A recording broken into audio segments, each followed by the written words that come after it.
Hey guys, welcome back. In this episode, we'll cover how to correctly create and write any major scale using the major scale formula.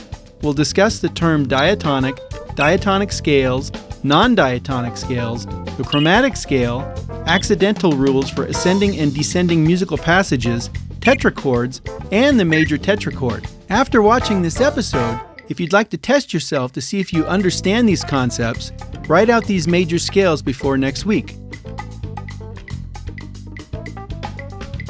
So let's get to it.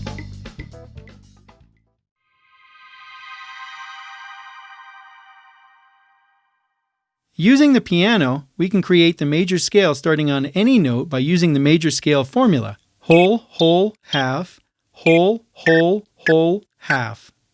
Begin by choosing the note you want to start the scale on and write notes ascending in a stepwise fashion, i.e. line space, until you have 8 notes.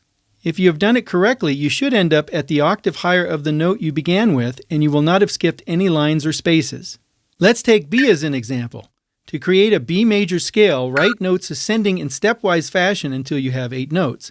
So for example, here's B on the line below C, C which is the next line, D which is the next space, E which is the next line, F which is the next space, G which is the next line, A is the next space, and B is the last line. And if you notice, we've gone a complete octave if we do this with 8 notes. 1, 2, 3, 4, 5, 6, 7, and 8. And here's how it sounds.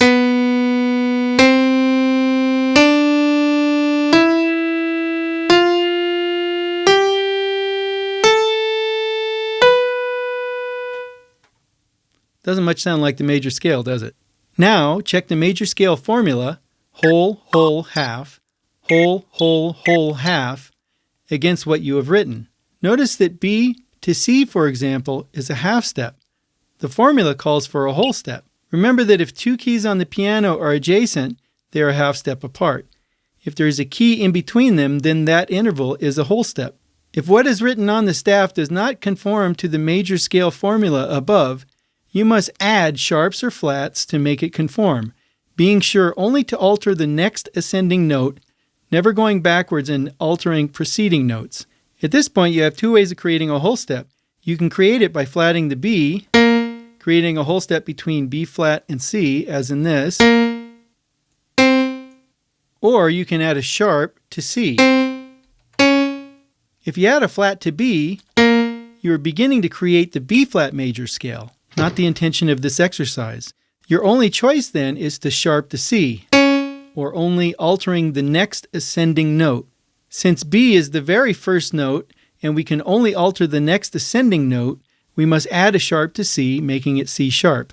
B to C sharp is a whole step and fits the major scale formula. We could have written B to D flat to get a whole step as well, but this will create future problems, as you will see when we use the scales to create key signatures. And besides, D is not the next ascending note if you're going line space, C is.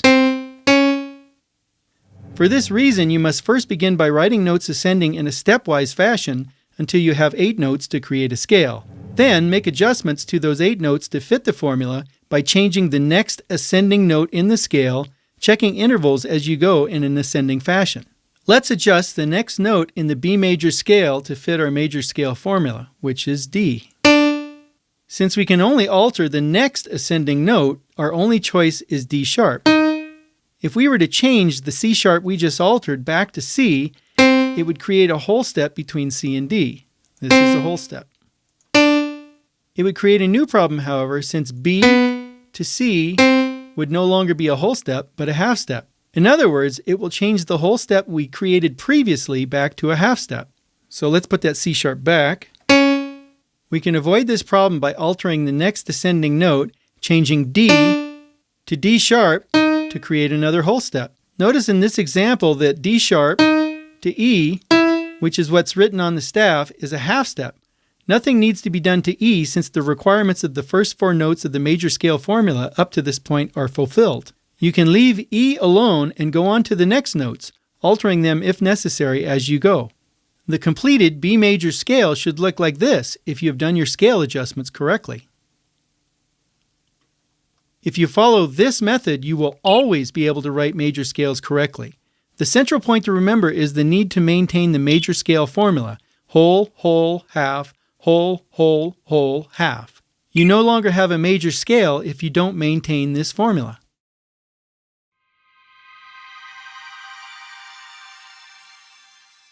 The term diatonic is often heard in relation to scales and can mean many things depending on the context. It has been used to refer to intervals, modes, chords, and chord progressions derived from scales. The main point to remember about the term diatonic is it refers to some musical element that is constructed from a scale, usually the major or natural minor, melodic minor, or harmonic minor scales, all defined later. Diatonic scales normally use a combination of whole steps and half steps, occasionally a whole step plus a half step like the harmonic minor scale, to create the scale.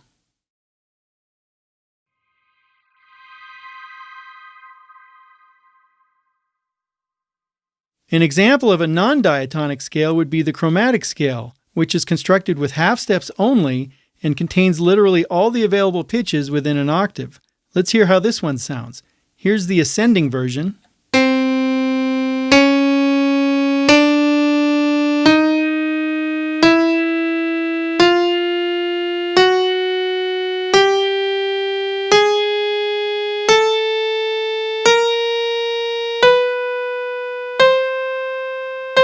And this is the descending version.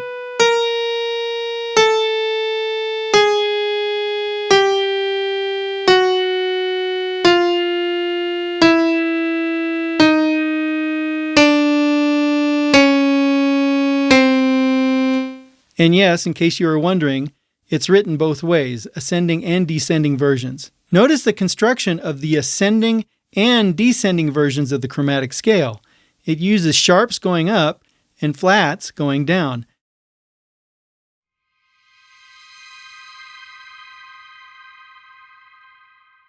Similar to the chromatic scale, whenever it is necessary for you to use accidentals to fill the gaps between ascending whole steps with a note, sharps are generally used. So for example, C to D is a whole step. This C sharp fills that whole step gap, and it's ascending, so you would use a sharp. Similarly, D to E is a whole step. You would use D sharp to fill the whole step gap because it's ascending, not E flat. When it is necessary to fill the gaps between descending whole steps with a note, flats are generally used. So if you notice, B to A is a whole step, and we're using B flat, not A sharp.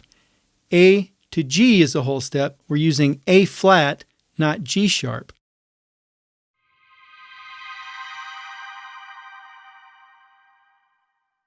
A tetrachord can be a useful tool in scale construction. It is not a chord in the traditional sense, but rather can be thought of as any small scale consisting of a group of 4 notes separated by 3 successive intervals. The major tetrachord, the one we're interested in, consists of a whole step, and then a half step. And this is what it sounds like.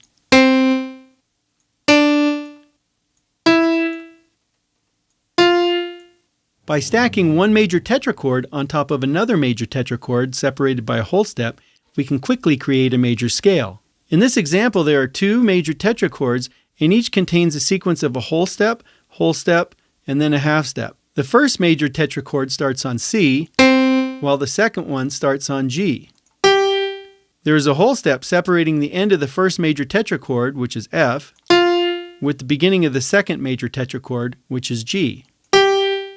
So, for example, the top major tetrachord has a whole step from G to A, another whole step from A to B, and then a half step from B to C.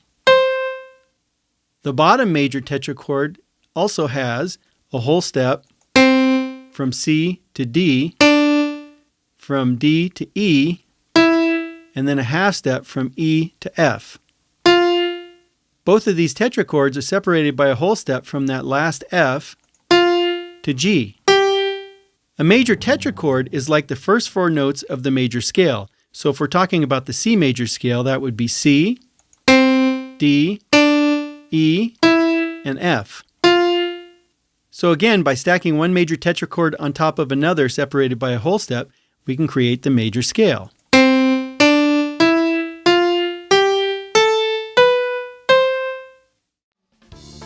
Hey, thanks for watching the video. Be sure to like and leave a comment below if you have any questions. And don't forget to hit the subscribe button. If you like the music you've heard in this episode, please be sure to check out Just Play by my good friend Craig Pilo at this link.